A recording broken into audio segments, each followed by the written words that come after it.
नमस्कार मंडळी, तुमचे पुन्हा एकदा आपल्या आवडत्या चॅनलमध्ये स्वागत आहे, जिथे तुम्हाला फायनान्स रिलेटेड सर्व गोष्टी अगदी बेसिक पासून शिकायला मिळतात।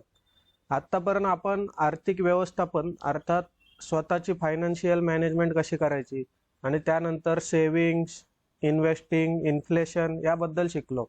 त्यानंतर सेव्हिंग आणि इन्व्हेस्टमेंट मधला फरक सुद्धा तुम्हाला कळला असेल। चला तर मग आता आपण पुढे जाऊया। या व्हिडिओमध्ये आपण सेव्हिंग्स लवकर करण्याचे फायदे आणि वेगवेगळ्या प्रकारचे सेव्हिंग अकाउंट्स म्हणजे फिक्स्ड डिपॉझिट, रिकरिंग डिपॉझिट याबद्दल जाणून घेऊ। आता तुम्ही बोलाल सेव्हिंग्स अकाउंट बद्दल काय माहिती घ्यायची, ती तर आम्हाला आहेच, पण असे नाही, व्हिडिओमध्ये पुढे कळेलच सेव्हिंग अकाउंटचे किती प्रकार आहेत आणि किती प्रकारच्या कॅटेगरी आहेत। तर जेव्हा एका आर्थिक संस्थेने सेव्हिंग अकाउंट बद्दल एक सर्वे केला की भारतात टोटल किती लोकांकडे स्वतःचे बँक अकाउंट आहे, तर 55 ते 58% लोकांकडे फक्त बँक अकाउंट आहे। म्हणजे आजही 40 ते 45% लोकांकडे अकाउंटच नाही स्वतःचे। आणि त्यातले सुद्धा फक्त 12 ते 15% लोक एफडी करतात आणि 13 ते 15% लोक आरडी करतात। म्हणजे एफडी आणि आरडी म्हणजे नक्की काय आहे ते आपण पुढे बघूयाच। आता तुम्हाला वाटेल की जे हे 55 ते 58% लोक आहेत ते खूप हुशार आहेत, म्हणजे त्यांना पूर्ण ज्ञान आहे की बचत खाते कसे उघडावे आणि बँकेत त्यांनी जाऊन लगेच अकाउंट ओपन केले। तर ते खरंच हुशार आहेत का? तर ही एक आकडेवारी बघूया। आता तुम्ही कोणती वस्तू घ्यायची झाली तर किती चौकशी करता आणि किती माहिती गोळा करता। समजा तुम्हाला मोबाईल घ्यायचा आहे तर तुमचे प्रश्न काय असतात बघा। दादा मला मोबाईल घ्यायचा आहे. हा कुठला ब्रँडचा मोबाईल आहे रे दादा? आणि ह्याला रॅम किती जीबी आहे? कॅमेरा किती मेगापिक्सेलचा आहे रे? कारण मला घरात बसून चंद्राचा फोटो घ्यायचा होता रे. ह्या फोनला पाण्यात टाकलं तर हा चालू होईल ना रे? आणि ह्याच माणसाला समजा बँकेत जाऊन सेव्हिंग अकाउंट ओपन करायचं आहे तर त्याचे प्रश्न किती असतात बघा। सर मला ते सेव्हिंग अकाउंट काढायचं होतं. हा फॉर्म घ्या, इथे सही करा, इथे सही करा, एक फोटो लावा। सर एक प्रश्न विचारत होता. ते अकाउंट चालू किती दिवसात होईल हो? हा होईल, 3-4 दिवसात होऊन जाईल। हो हो चालेल चालेल, 1 महिना लागेल तरी चालेल. बघा म्हणजे हे जिथं सही करायला सांगितलंय तिथे सही करणार, ते पण फॉर्म न वाचताच सही करणार आणि झालं त्यांचं अकाउंट ओपन। म्हणजे आपल्यापैकी ज्यांनी अकाउंट ओपन केलेत त्यापैकी 90% लोकांनी त्याबद्दल पुरेशी माहिती न घेताच ती उघडलेली आहेत। त्यामुळे इथून पुढे कोणाचं अकाउंट ओपन करायचं असेल तर थोडीशी तरी माहिती घेऊन अकाउंट ओपन करत जा, तेवढीच तुमच्या ज्ञानात पण भर पडेल। आता आपण बघूया बचत खात्याच्या काही चांगल्या सुविधा। आता तुम्हाला माहित असेलच सेव्हिंग अकाउंटवर आपल्याला व्याज किती मिळतो, 2.5%, 3%। पण तुम्हाला अशी जर एक आयडिया सांगितली की ज्याने तुम्हाला सेव्हिंग्स अकाउंटवरच 5 ते 5.5% व्याज मिळू शकले तर तुम्ही काय नको नाही म्हणणार। तर ती योजना आहे फ्लेक्झी मुदत ठेव, म्हणजेच फ्लेक्झी एफडी। तर त्यामध्ये असे असते की समजा तुमचे बँकेत एक सेव्हिंग अकाउंट आहे। आता तुम्ही बँकेला सांगितले आहे की माझ्या अकाउंटला 10,000 तरी मेंटेन राहिले पाहिजेत। आता समजा तुम्ही बँकेला सांगून ठेवले की 10,000च्या वर जेवढी पण रक्कम येईल, म्हणजे 2,000 किंवा 3,000च्या पट्टीत, तर ती तुम्ही फ्लेक्झी एफडी मध्ये कन्वर्ट करा। म्हणजे समजा तुम्हाला 10,000च्या नंतर तुम्हाला 5,000 रुपये पेमेंट आला, तर तुम्ही 3,000 रुपये बँकेला सांगितले, तर तुमची ती 3,000ची जी रक्कम आहे ती बँक ऑटोमॅटिक एफडी मध्ये कन्वर्ट करेल। ते आपण बँकेला एकदाच सांगितलेले असते, त्यानंतर ते ऑटोमॅटिक जेवढे पैसे येतील ते एफडी होत राहणार 3,000च्या पट्टीत। आणि यात तुम्हाला व्याज कसा मिळणार, तर सेव्हिंग अकाउंटचा का, तर नाही, एफडीचा जो व्याज दर असेल तो तुम्हाला कायम मिळत राहणार। म्हणजेच एका वर्षात तुम्हाला तेच पैसे सेव्हिंग अकाउंटला राहिले असते तर 2.5 ते 3% एवढेच व्याज मिळाले असते, पण तेच एफडी मध्ये राहिल्यामुळे तुम्हाला 5.5-6% पर्यंत, म्हणजे जो एफडीचा रेट चालू आहे तेवढे व्याज मिळते। पण तुम्ही म्हणाल जर 1 वर्षाच्या आत पैसे काढले तर बँक तुम्हाला थोडाफार पर्सेंटेज कमी करून देते, पण सेव्हिंग अकाउंटच्या व्याज दरापेक्षा जास्तच तुम्हाला व्याज मिळते।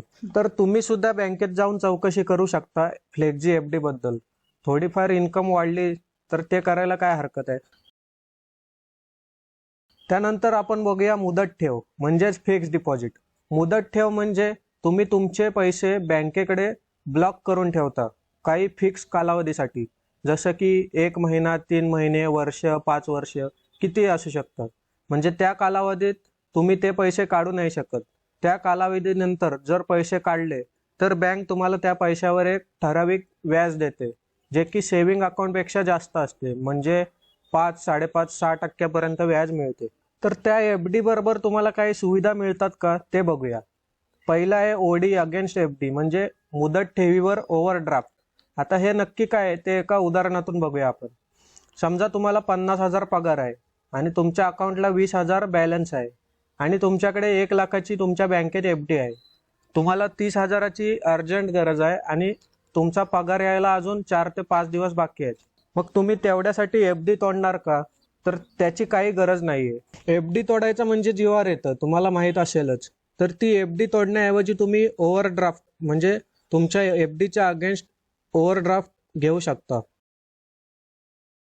इन शॉर्ट FDच्या अगेन्स्ट तुम्हाला लोन मिळते असं समजा. तर OD म्हणजे ओव्हरड्राफ्ट नक्की किती मिळते? तर तुमच्या जमा असलेल्या FDच्या 70 ते 80% रक्कम मिळते. म्हणजे तुमची 1,00,000ची FD आहे तर तुम्ही 70 ते 80,000ची ओव्हरड्राफ्ट घेऊ शकता. त्यावर तुम्हाला व्याज द्यावे लागते, म्हणजे तुमचा पगार झाल्यावर 4-5 दिवसात ते फेडून टाकायचे. त्या 4-5 दिवसाचे व्याज फक्त तुम्हाला द्यावे लागेल. म्हणजेच कुणासमोर हात पसरण्याऐवजी आपल्याच FDच्या बदल्यात तात्पुरती गरज भागवायची. पण एक गोष्ट, याचा दुरुपयोग करू नका. नको तिथे खर्च केलात तर तुम्हाला मोठा फटका बसू शकतो. त्याचा फक्त आणि फक्त इमर्जन्सी असल्यावरच वापर करा. दुसरी फॅसिलिटी आहे ती म्हणजे क्रेडिट कार्ड. तुम्हाला तुमच्या FDच्या अगेन्स्ट त्या बँकेचा क्रेडिट कार्ड सुद्धा मिळू शकतो. म्हणजे जसं OD आहे तसंच 70 ते 80% FDच्या तुम्हाला क्रेडिट मिळू शकते. तर ती तुम्ही क्रेडिट कार्ड म्हणून वापरू शकता. पण सेम तुम्ही नको तिथे क्रेडिट कार्डचा वापर करून पैसे उधळू नका, कारण ते वेळेत पे नाही केलेत तर मोठा फटका बसू शकतो. त्यामुळे क्रेडिट स्कोअरवर सुद्धा परिणाम होऊ शकतो. आता क्रेडिट स्कोअर बद्दल आपण येणाऱ्या पुढच्या व्हिडिओजमध्ये बघूयात. नेक्स्ट पॉइंट आहे तो म्हणजे आवर्ती ठेव म्हणजेच रिकरिंग डिपॉझिट. तुमच्यापैकी बरेच जण बोलतील FD करायचे म्हणजे एक मोठी रक्कम पाहिजे, तेवढी एकदाच आमच्याकडे येत नाही. महिन्याला पगारातून एक छोटी रक्कम मी बाजूला काढू शकतो. तर त्यावर पण एक उपाय आहे, तो म्हणजे आवर्ती ठेव म्हणजेच रिकरिंग डिपॉझिट. रिकरिंग डिपॉझिट अर्थात RD म्हणजे काय, तर दर महिन्याला एका फिक्स तारखेला तुमच्या अकाउंटमधून एक फिक्स रक्कम बाजूला काढता तुम्ही. समजा तुमचा पगार 1 तारखेला होतो, तर तुम्ही बँकेला सांगितले आहे की माझ्या अकाउंटमधून दर महिन्याच्या 2 तारखेला लेट्स से 500 रुपये काढून RD मध्ये टाका. तर अशा प्रकारे तुम्ही दरमहा अगदी 50 रुपयापासून 10-20 हजार पर्यंत किती पण टाकू शकता. तुमच्या कॅपॅसिटीवर अवलंबून आहे. यात अजून एक फ्लेक्झी RD म्हणून एक पर्याय आहे. म्हणजे तुम्ही या महिन्यात 500 टाकलेत, त्यानंतर पुढच्या महिन्यात तुमच्याकडे जास्त सेव्हिंग असेल अकाउंटला, तर तुम्ही 800, 1000 वगैरे पण टाकू शकता. पण त्यासाठी बँकेत चौकशी करा. प्रत्येक बँकेचे या बाबतीत वेगवेगळे नियम आहेत. अजून एक गोष्ट RD मध्ये अशी आहे की तुम्ही यावर सुद्धा OD म्हणजेच ओव्हरड्राफ्ट घेऊ शकता, जसं आपण FD मध्ये बघितलं. पण यात एक अट अशी आहे की कमीत कमी 12 इन्स्टॉलमेंट RDच्या पूर्ण झाल्या पाहिजेत, तरच त्या अमाऊंटवर तुम्हाला OD मिळतो. पुढचा पॉइंट आहे पिग्मी सेव्हिंग. आता पिग्मी सेव्हिंग म्हणजे नक्की काय, तर जे दुकानदार आहेत त्यांना डेली बेसिसवर थोडीफार अमाऊंट सेव्ह करायची आहे. तर त्यासाठी त्यांना रोज रोज बँकेत जायची गरज नाही. बँकेचा एक प्रतिनिधी त्यांच्याकडे येऊन रोज थोडे थोडे पैसे गोळा करतो आणि त्यांच्या अकाउंटला जमा करतो. तर या सेव्हिंग ज्या आहेत त्या साधारण कोऑपरेटिव्ह बँक्समध्ये चालतात. या सगळ्या अकाउंटचा आणि योजनांचा मुख्य हेतू काय आहे, तर तुम्ही थोडी थोडी का होईना एक सेव्हिंग जमा केली पाहिजे. चला तर मग एक ओव्हरव्ह्यू घेऊया आजच्या व्हिडिओचा. सर्वात आधी आपण बघितले सेव्हिंग्स अकाउंट म्हणजेच बचत खाते. याचा फायदा काय, तर त्यानिमित्ताने तुमची बचत होते. पण तोटा काय, तर त्यावर खूपच कमी म्हणजे 2.5 ते 3% व्याज मिळते. आता या व्याजदरावर मात करण्यासाठी आपण बघितले मुदत ठेव म्हणजेच FD. यात आपल्याला व्याजदर तर जास्त मिळते सेव्हिंग अकाउंटच्या तुलनेत, पण एक तोटा हा आहे की मला हवेत तेव्हा पैसे विड्रॉ नाही करता येत आणि केलेच तर पेनल्टी बसतेच. दुसरा तोटा म्हणजे FD करायचे म्हणजे आपल्याकडे लमसम एक मोठी अमाऊंट पाहिजे, तेव्हाच ती आपण डिपॉझिट करू शकतो. आता लमसमवर पण आपण एक सोल्युशन काढले की RD म्हणजे रिकरिंग डिपॉझिट. म्हणजे आपण छोटी छोटी अमाऊंट मंथली बेसिसवर बाजूला करून एक चांगली सेव्हिंग करू शकतो आणि व्याजदर पण FDच्या इतकेच जवळपास म्हणजे 5.5 ते 6% पर्यंत मिळवू शकतो. पण यात सुद्धा एक तोटा आहेच, तो म्हणजे महागाई दर म्हणजेच इन्फ्लेशन. जसं की आपण मागील व्हिडिओमध्ये बघितलं की महागाई दर म्हणजे काय आणि दिवसेंदिवस महागाई कशी वाढत चालली. तर सध्याचा वार्षिक महागाई दर हा 7.5 ते 7% वरच आहे. आता विचार करा, आपण FD आणि RD करून 5.5 ते 6% व्याजदर कमवतोय, पण त्याच वेळी महागाई दर जर 7% वाढत असेल तर सर्वसाधारण बघायला गेलो तर आपण लॉसच करतोय.